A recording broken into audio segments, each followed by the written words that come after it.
Here I have TOSCIDO P101, and today I'm going to show you how to enter Fastboot mode on this device.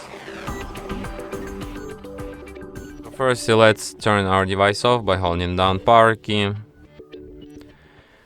And after it turns off completely, hold down combination of keys power key plus volume down at the same time for a couple of seconds like this. And after the screen turns on and you can see TOSCIDO logo appeared, you can release power key and keep holding only volume up.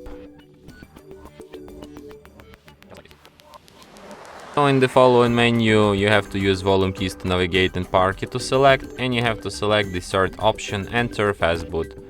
And after that you will end up in the Fastboot mode. Here, just like in the previous, you can use volume keys to navigate and power key to select, and you have such options as reboot system now, enter recovery, reboot to bootloader, and power off.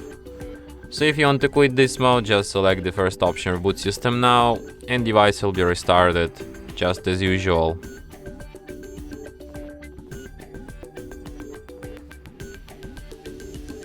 That's it. Thanks for watching. If you find this tutorial useful, don't forget to hit that like button and subscribe to our channel.